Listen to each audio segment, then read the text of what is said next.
The council chambers fell into silence as Ambassador Alara Voss entered, her steps measured and her posture straight, despite the gravity adjusters straining against her world's natural pull. She was smaller than most species present, a trait that had initially made the Galactic Consortium dismiss humans as inconsequential. That was before they witnessed what humans could do. The Ruvari Collective has violated Treaty 7293 Delta. Alara's voice carried through the cavernous hall without. Technological enhancement, another human trait that had surprised their alien counterparts. They've raised 3 human colonies in the Arcturus sector, 2 million civilians, gone. High Counselor Zethal, his 16-faceted eyes refracting light into rainbow patterns, leaned forward on his hovering dais. Ambassador Voss, these are serious allegations. The Ruvari have been members of this consortium for 7 millennia. They claim your mining operations violated their ancestral territory. Operations approved by this very council, Alara countered, activating her neural implant. Holographic imagery sprang to life, displaying orbital footage of massive warships systematically bombarding civilian habitation domes. This wasn't territorial protection. This was extermination. Murmurs rippled through the gathering of 56 species representatives. The Ruvari ambassador, Carthul, 6 limbs arranged in ceremonial display, chittered dismissively. Humans have been in galactic space for merely 70 years. You push boundaries, claim territories beyond your reach, and now cry victim when consequences arrive. Ilara's expression remained impassive, but her eyes, those strangely expressive human eyes, hardened. The consortium guaranteed our safety when we joined. Or was that merely diplomatic theater? Mind your tone, Ambassador, warned Zethal. Humans may have impressed us with your adaptability, but remember your place in the cosmic hierarchy. That was their mistake. Always underestimating. Very. Well? Ilara's voice dropped to a dangerous quiet. Since diplomacy has failed, I am authorized to inform the consortium that the United Earth Alliance invokes Article 47 of our membership agreement. We are withdrawing from all cooperative defense pacts, effective immediately. The chamber erupted. Article 47 had never been invoked in the consortium's 12,000-year history. This is madness! Carthul's translator struggled to keep pace with his agitated clicks. Without consortium protection, the Ruvari will... Will what? Alara's smile didn't reach her eyes. Finish what you started. I believe you've already shown your intentions. Grand Admiral Kelvor of the Phylaxian Guard, a species known for their military prowess, leaned forward. Ambassador, with respect, human military capability is limited. Your ships are few, your weapons outdated. The Ruvari battle fleet outnumbers yours 50 to 1. Ilara nodded, accessing her implant again. A new hologram appeared, a single vessel, its design unlike anything in consortium records, sleek and predatory with strange geometric protrusions that seemed to bend light around them. This is the UES Nemesis, she said quietly. The first of our Retribution-class vessels. We hoped never to need them. But while we've spent decades appearing to accommodate your diplomatic protocols and technology-sharing restrictions, we've been preparing. Impossible, whispered Zethal. Our sensors would have detected such construction. Would they? Ilara tilted her head. The same sensors that failed to detect the Ruvari fleet approaching our colonies? As if on cue, her neural implant chimed. She read the message and looked up at the assembled council. The Nemesis has just entered Ruvari prime space. In approximately 12 minutes, their homeworld will experience what we call a demonstration. After that, we can discuss reparations. She turned to leave, then paused. Humanity joined this consortium as diplomats. We wanted peace. Remember that when you see what we've become instead. The doors sealed behind her as chaos erupted in the chamber. and for the first time in millennia, the Galactic Consortium faced a species they couldn't predict or control. General Orion Tavares stood on the command deck of the UES Nemesis, watching the Ruvari homeworld grow larger on the main viewport. Dark eyes reflecting the tactical displays, he maintained the perfect stillness that unnerved most non-humans, a stillness that belied the storm within. "Ruvari Defense Fleet moving to intercept," reported Commander Livia Kahl, her fingers dancing across adaptive control surfaces. 53 vessels, standard consortium configurations. "And their planetary shield status?" Orion asked, his deep voice carrying that peculiar human quality that all alien species found disconcerting. Genuine emotion. "Fully deployed, sir, exactly as intelligence predicted." Livia's augmented eyes glowed faintly as she processed incoming data streams. "They're transmitting standard consortium warning protocols." "Ignore them," Orion ordered. "Begin Charybdis sequence." Throughout the ship, hidden mechanisms activated. The Nemesis wasn't merely a vessel, it was humanity's first truly post-consortium design.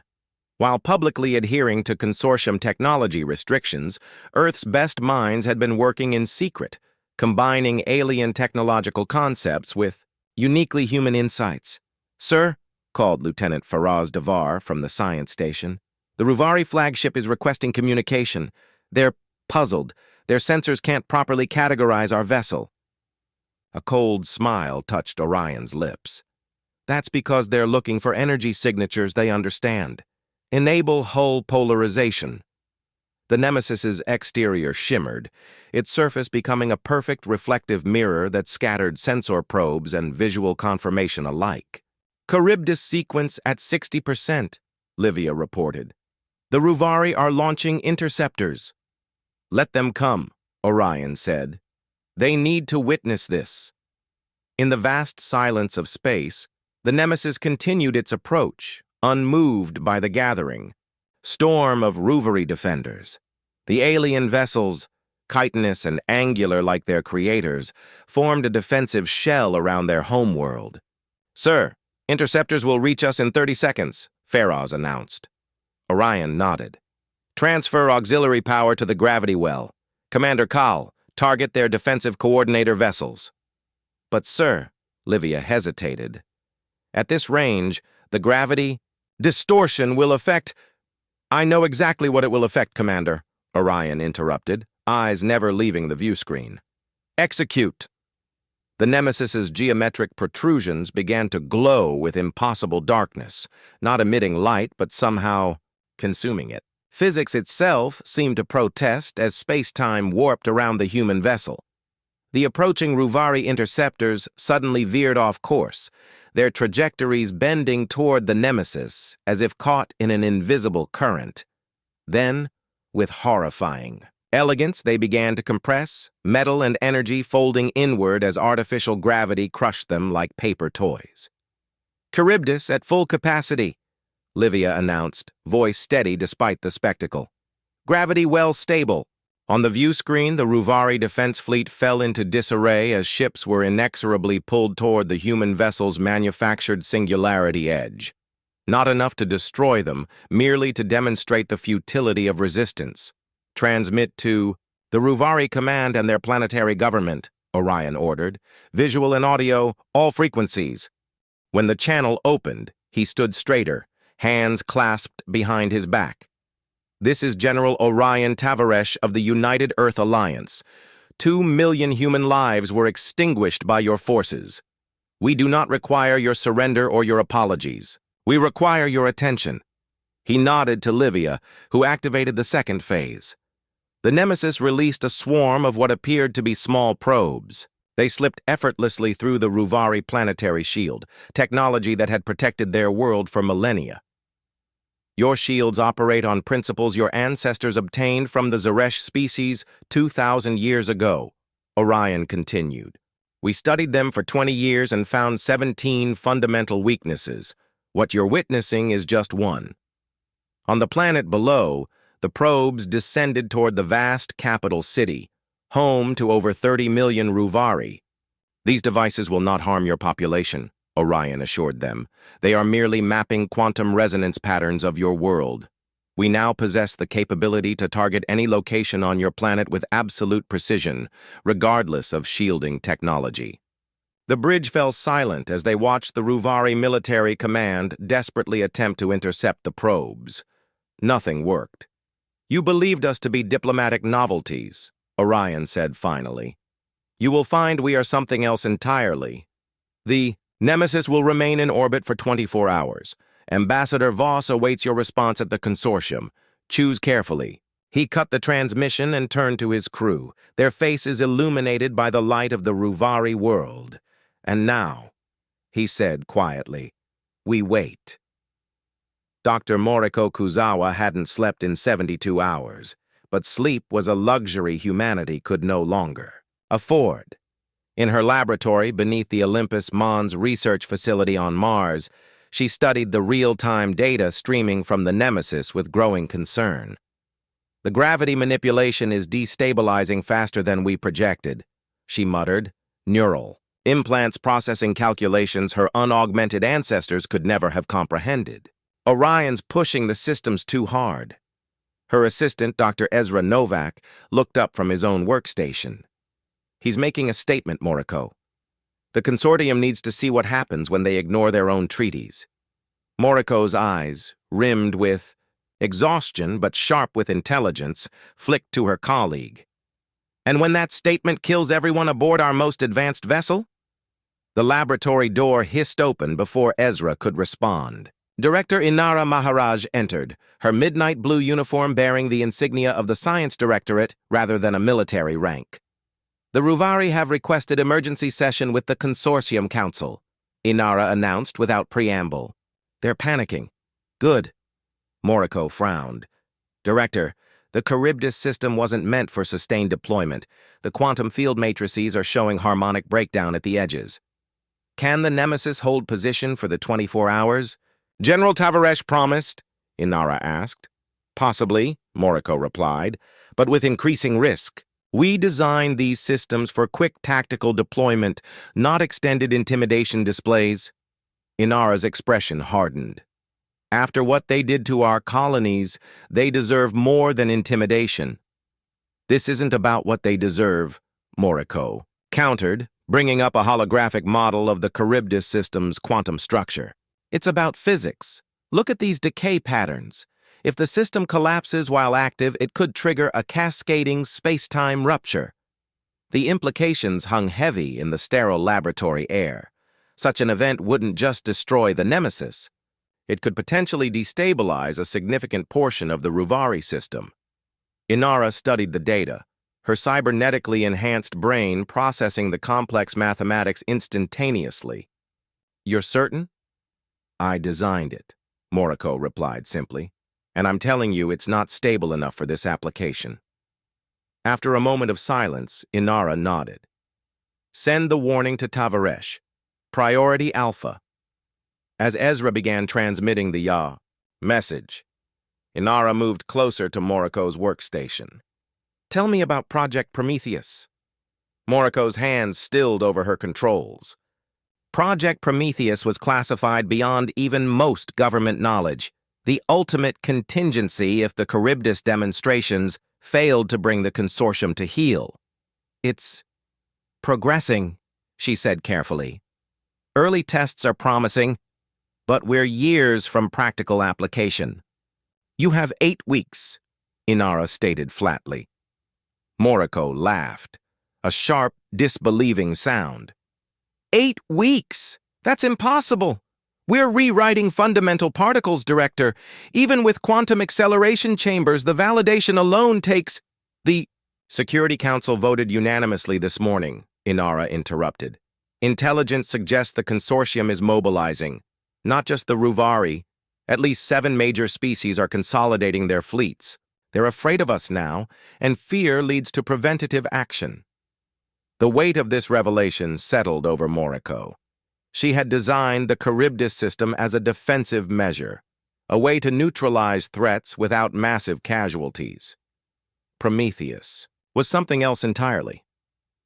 "So we're accelerating from deterrence to extinction-level weapons in a matter of weeks?" she asked quietly. "Not extinction," Inara corrected. "Targeted evolution."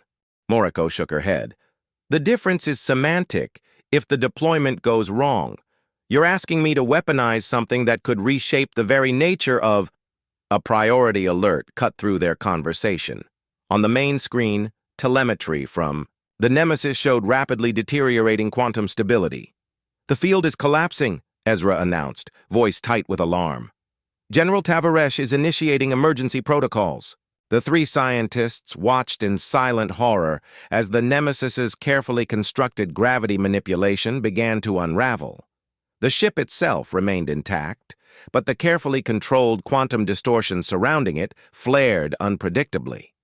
"They're experiencing time dilation effects within the field," Moriko noted, reading the incoming data. "Communications will be affected." Inara's face was grim. "If the Nemesis is destroyed or disabled, the Consortium will see it as proof we've overplayed our hand. Everything changes." "Everything has already changed," Moriko whispered, watching the cascade of warning signals illuminate her display. "We crossed that line when we built these weapons in the first place."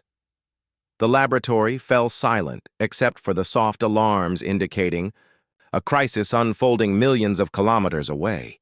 A crisis that might determine whether humanity would emerge as the Consortium's newest power or its most recent cautionary tale. Ambassador Ilara Voss stood alone in the antechamber of the Grand Consortium Hall, watching real-time footage of the Nemesis's deteriorating situation through her neural implant. Her outward composure betrayed nothing of her inner turmoil, a skill honed through decades of diplomatic service. The massive doors slid open, revealing High Counselor Zethal and a delegation of senior consortium representatives. Their body, language, even across species, conveyed unmistakable tension. "Ambassador," Zethal began, multifaceted eyes catching the light, "the Ruvari delegation has arrived. Before we commence, I must express the Council's profound concern regarding your military action." Ilara's smile was razor-thin. "Not military action, Counselor. A demonstration." "A demonstration that violates 17 consortium treaties," countered Valari Tsu, the Hiraxi representative. Her crystalline exoskeleton vibrated subtly with suppressed emotion. "Your vessel is deploying technology well beyond the development restrictions placed on emergent species. Restrictions that apparently don't prevent the Ruvari from obliterating our colonies," Ilara replied evenly. "Or was that sanctioned by the Consortium as well?" Before Valari could respond, the inner doors parted to admit the Ruvari delegation. Ambassador Carthul entered, flanked by military officers. Gone was the previous arrogance. His limbs were held close to his thorax, a sign of extreme distress in his species. "The council session will commence in 3 minutes," Zethal announced. "I implore all parties to remember the gravity of this situation." As the council members withdrew, Carthul remained, mandibles working nervously. "Your ship," he clicked, translator converting his speech to standard Galactic common. "It must withdraw immediately," Ilara raised an eyebrow. "I believe General Tavares made our position clear." "You don't understand." Carthul's voice dropped to an urgent whisper. "The attack on your colonies, it wasn't our decision alone. We were encouraged." A chill ran down Ilara's spine. "Encouraged by whom?" "Several elder races believe humanity is developing too quickly," Carthul admitted. "Your adaptability, your technological integration rate, it frightens them. The Ruvari were merely the instrument." Ilara's implant pinged urgently. A priority message from Earth Command. The Nemesis was experiencing critical system failures. The demonstration was becoming a potential catastrophe. "You're claiming the Consortium orchestrated a genocide as a warning?" she asked, buying time while she processed the incoming information. "Not the Consortium officially," Carthul clarified. A faction within. They believed a measured response would slow human expansion without triggering full retaliation. 2 million lives is hardly measured, Alara said coldly. They underestimated your preparedness, the Ruvari admitted. Now everyone is afraid. If your ship destroys our homeworld, even accidentally, it will justify immediate military action by the combined fleets. The pieces clicked into place with terrible clarity. The Nemesis hadn't just revealed humanity's hidden capabilities, it had sprung a trap. If the gravity weapon failed catastrophically, it would provide the perfect pretext for a legal consortium intervention against Earth. Ambassador, Carthul's translator, struggled to convey his desperation.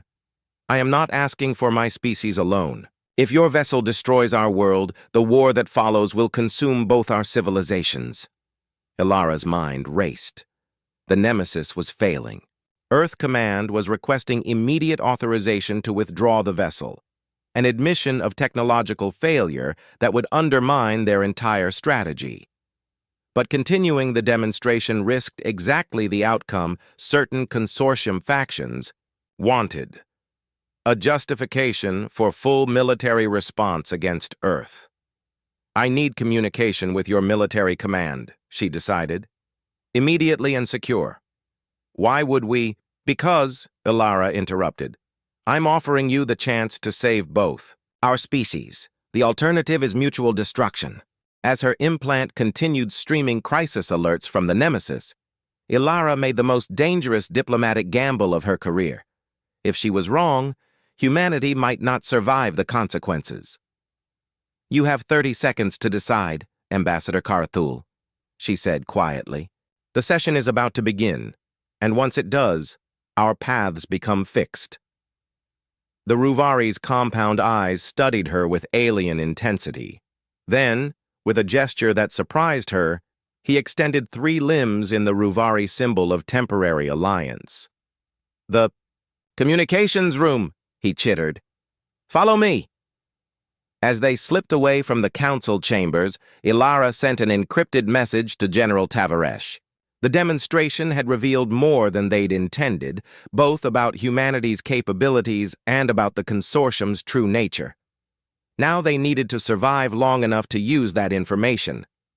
General Orion Tavaresh gripped the command rail as another shudder ran through the Nemesis.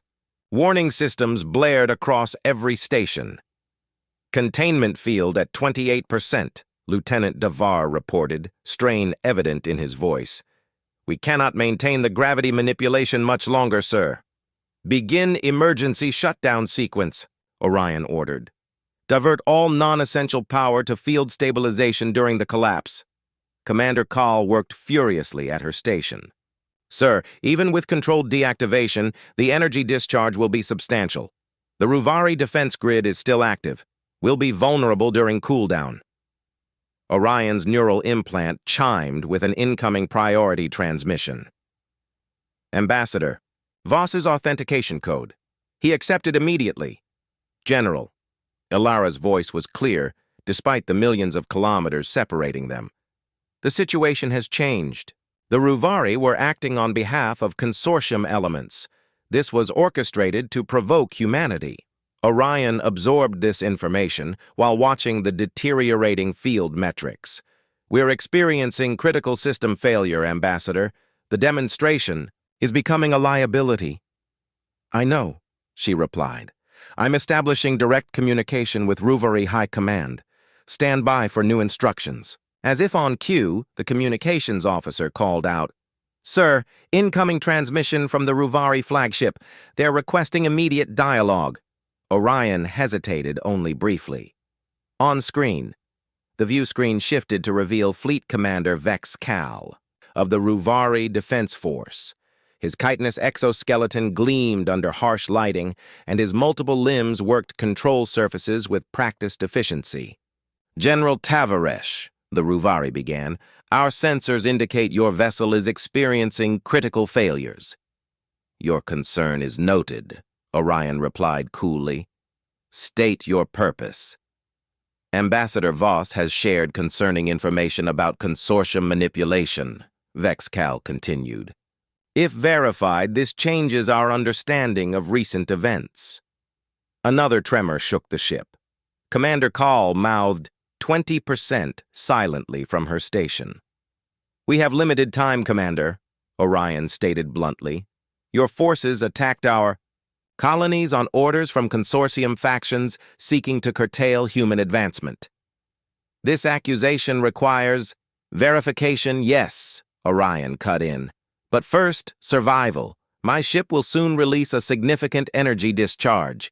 Your defense grid will interpret it as an attack." Understanding dawned in the alien commander's compound eyes. "You're proposing cooperation?" "I'm proposing mutual survival," Orion corrected. "Lower your planetary shields in the northern hemisphere, away from population centers. Create a discharge window for our energy release. In return, we withdraw from your system once stable."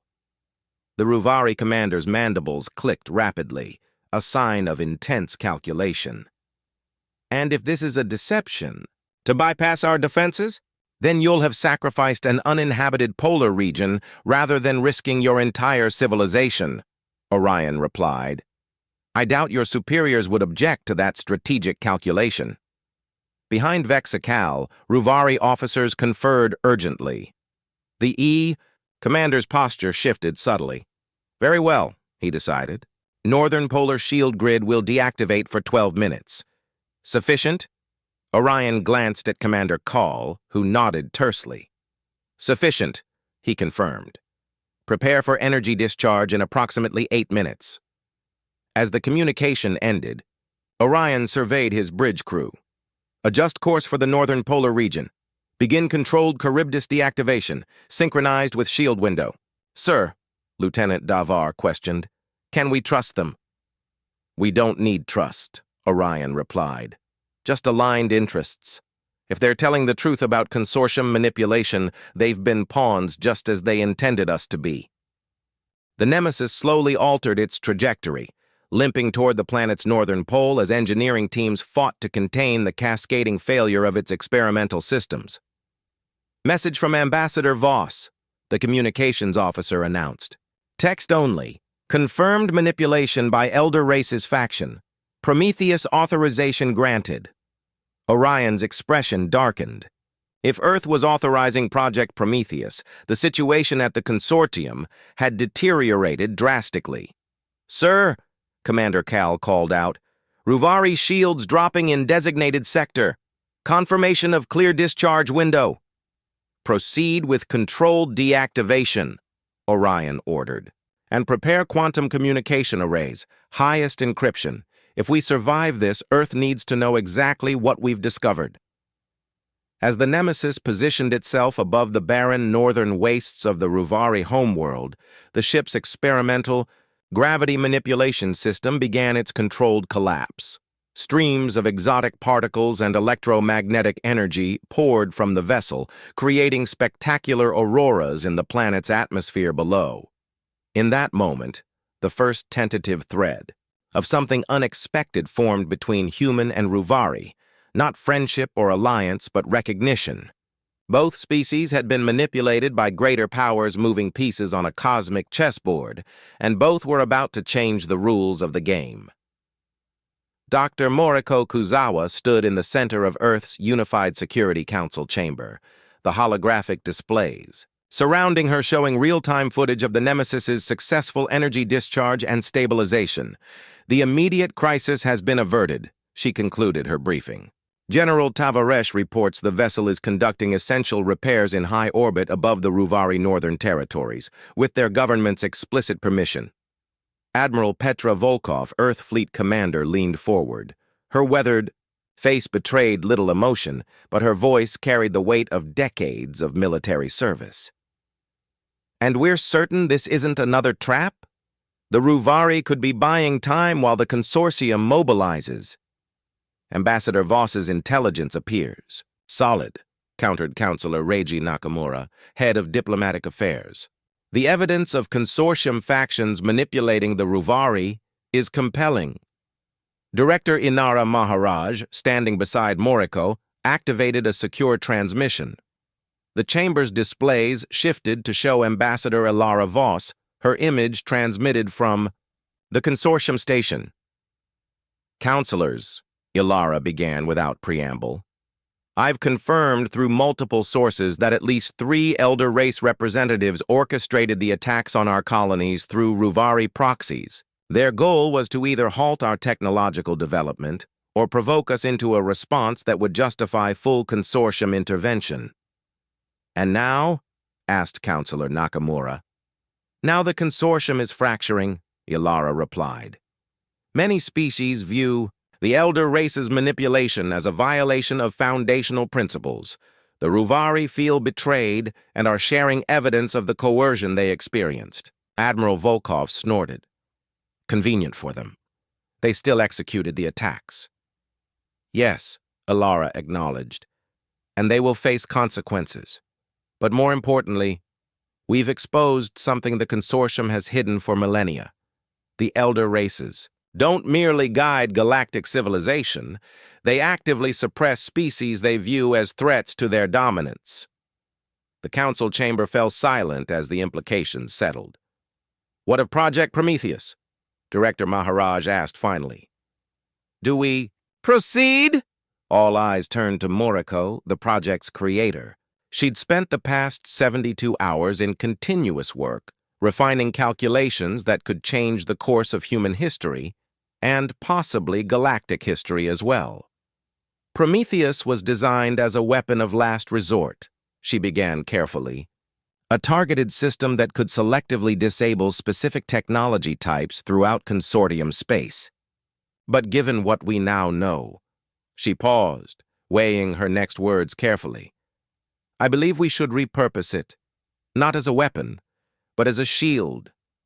Counselor Ibrahim Al-Fahim, head of Science Directorate, frowned. "Explain." Moriko's hands shaped, complex patterns in the air, activating her neural interface. A new hologram appeared, a geometric structure of impossible complexity, shimmering with quantum potentiality. The Prometheus particle was designed to rewrite technological systems at their fundamental level, she explained. But it can be reconfigured to create a protective framework instead, one that would shield human worlds from external technological control or manipulation. "You're talking about technological sovereignty," Director Maharaj realized. "Exactly," Moriko nodded. "Instead of attacking consortium systems, we create a barrier around human space that prevents unauthorized technological interference. The elder races couldn't deactivate our systems or infiltrate our networks." Admiral Volkov's eyes narrowed. "They would view this as an escalation." "They would view any human advancement as an escalation," Ambassador Voss countered from the display. "But this approach gives us security without direct aggression. It changes the narrative." The council exchanged glances, decades of political experience weighing this pivotal decision. "How quickly can Prometheus be reconfigured?" Counselor Al-Fahim asked. 4 weeks for development, 2 for testing," Moriko replied. "But once deployed, it would take effect nearly instantaneously through quantum entanglement networks." Counselor Nakamura stood. "I move to authorize Project Prometheus's reconfiguration as a defensive measure, with deployment pending final council approval." The vote was unanimous. As the council session concluded, Admiral Volkov approached Moriko privately. "Doctor, I've reviewed your original Prometheus specifications. Even reconfigured as a defensive system, the underlying technology could be weaponized again." Moriko met her gaze steadily. "Any sufficiently advanced technology has that potential, Admiral." "Indeed," Volkov nodded. "Which is why I need to know, not as an admiral, but as a human being. Are we doing the right thing?"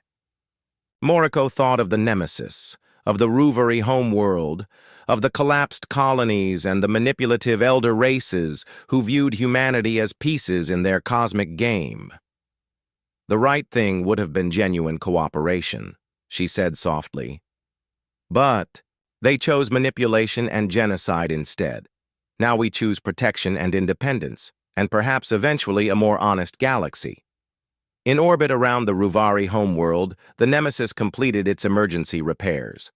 In the consortium chambers, Ambassador Voss continued gathering allies among species equally tired of elder race manipulation.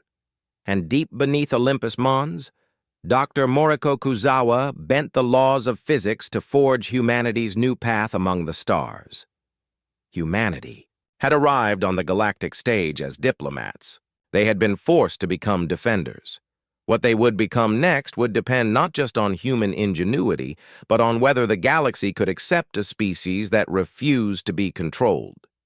The universe was about to find out. 6 months after, the Ruvari crisis, the observation deck of the orbital station Genesis Prime, offered an unparalleled view of Earth and the shimmering protective field that now enveloped humanity's home system. Project Prometheus, activated just weeks earlier to universal consortium objection and equally universal human celebration. Ambassador Alara Voss stood alongside Ruvari Representative Zevmor, not Carthul, who had been removed from office following revelations of his complicity, but a younger reformist leader who had risen in the political upheaval. "It's beautiful," Zevmor observed, compound eyes reflecting the iridescent quantum field. "And effective. Our scientists still cannot determine its operational principles." "That's rather the point," Alara replied with a small smile. "Technological sovereignty." The door slid open as General Orion Tavares and Dr. Moriko Kuzawa joined them, both now wearing the insignia of the newly formed Vanguard, a combined scientific and defense initiative created to navigate humanity's new galactic position. "FI, Consortium Council has completed their emergency session," Orion reported. "Their formal protest has been registered, but without unanimous elder race support, they lack enforcement mechanisms." "And the coalition?" Alara asked. 17 species have now requested observer status for the Prometheus technology, Moriko answered. The Ruvari delegation was first, but the Hiraxi, Pentari, and Volunri representatives have all expressed interest in similar protection from elder race manipulation. Zevmor's mandibles clicked thoughtfully. "For millennia, the elder races positioned themselves as benevolent guides. Now many see them as they truly are, controllers who fear genuine competition." Through the viewport, they watched as a new vessel emerged from Earth's shipyards, sleeker than the Nemesis, bearing the designation UES Prometheus.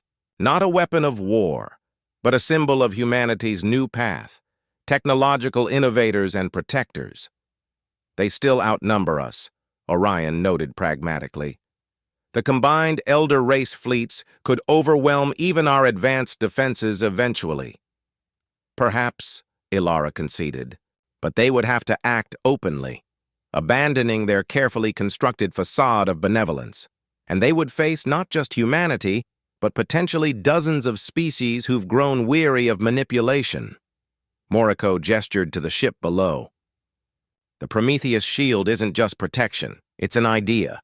That technological development belongs to those who create it, not those who have held power the longest."